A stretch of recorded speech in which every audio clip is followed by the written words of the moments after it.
respect, man, respect. I appreciate. Listen, one of the things that opened my eyes was learning that for God, there's no such thing as big or small because He's infinite. Big or small is only if you're not infinite. So one person dies, a million people die, same thing. Well, in terms of management, now the Quran actually says if you kill one person, it's as if you've killed all humanity.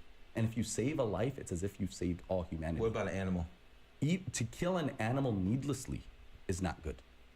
But so if you kill it, you have to eat the meat. You just gotta eat it. Use it. All for it. Don't just waste. Don't shed blood. But hey, nothing wrong. Listen, God made animals for us to benefit from them. Horses to ride, cattle to eat.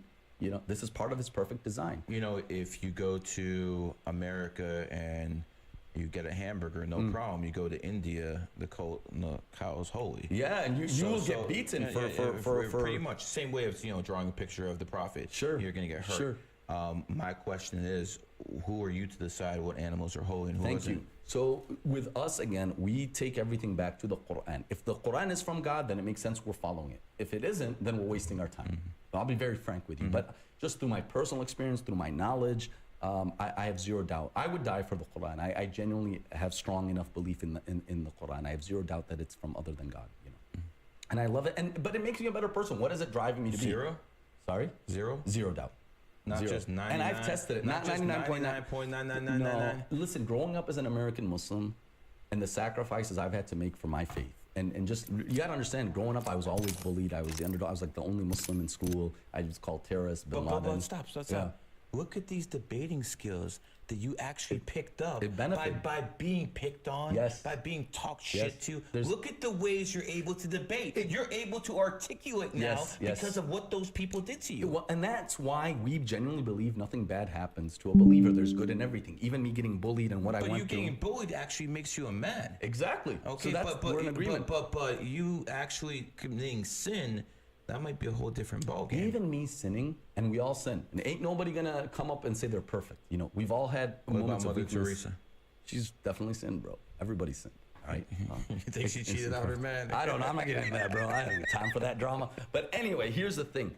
The scholars have said a sin that humbles you is better than a righteous deed that makes you arrogant. Sometimes you gotta be humble so you can have compassion, empathy, and you can help people. I got a lot of young, successful kids. Maybe they're struggling with fornication, with alcohol, other issues, and they come to me because they feel that I can mentor them and advise them and push them in the right direction. That's why they come to you. Amen. Hey, it's a gift. It's a gift. It's a gift from God. Wait. No. I'll push back on go that. Ahead. We just agreed that you got attacked when you were a little kid. Yes. You were basically pushed back. You were the only Muslim. Yes. And you were made fun of, and you learned all this. Correct. So why is that a gift from God if you actually put in the work? I will still listen because one, I could have not put in the work. I could. But you did. But I say. So everything you did is because of God. Come on, man. I say. Listen, that's my gratitude to Him. I say He blessed me to have faith, how to stay have faith in yourself, even the ability. Yourself? God helps those who help themselves. I'm with you. God doesn't just tell us to worship Him and not put in the effort. We got to put in the effort. So why are you thanking Him and not yourself? Listen, I am nothing. I could lose my ability to speak tomorrow. No one's debating that.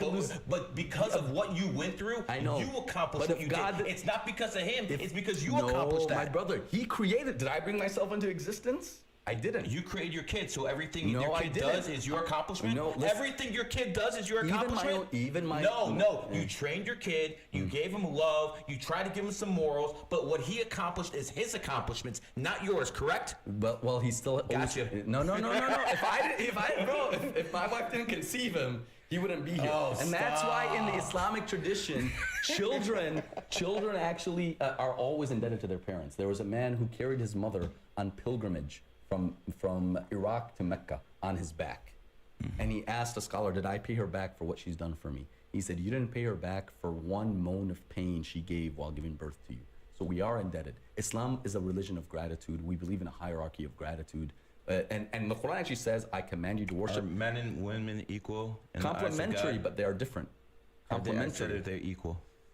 Okay, when it comes to equal, they're equal in I'll make this easier. I don't think they're equal. No. So I'll make this easier for you. I know. Listen, they're equal in their opportunity to come closer to God, but they have different roles, different responsibilities. They're not the same. Again, you're avoiding the question. They're not you're trying to work around it. Well, no, it's such a with all due respect, it's a vague question. No, it's not.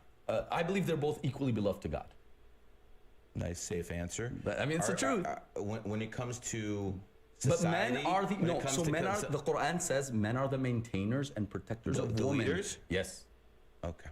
They're not equal in leadership role. They're not equal in responsibility. That's what I was correct. looking Yeah, for. If it's that, no. And the problem is you have a society where everyone is the same. There's no leadership. There's no. It's chaos. It's anarchy. Islam is against anarchy. What's it? Man, people call me the devil already, man. I'm the devil already. I got it, man. Listen, you're not the devil, brother. I'm loving this, and I'm grateful for your audience. I am far from the devil. You know, if I was the devil, you guys would be in good shape. It wouldn't be bad, bro. I take you as a devil over the real one any day, brother. You know, any day. I'm definitely not a saint, but now let's talk about some of the stuff we have in agreement. Sure. It's the 6 months, 666. And it just so happens that Pride Month is June, the 6th month. Now, I believe homosexual men, some of the most vile things on this planet. They spread STDs. They don't spread anything that's positive. And again, I'm sure some of them are good entertainers, good at making people laugh. I'm sure a percentage of them are good people. But the fact of the matter is, when you have lesbians who adopt couples, you know, adopt little boys, little girls. They don't care if it's a little boy or little girl. It's 50-50. Sure. When you have gay homosexual couples who adopt, 90% of it is boys. I got to tell you, brother, that math bothers me. That math really bothers me.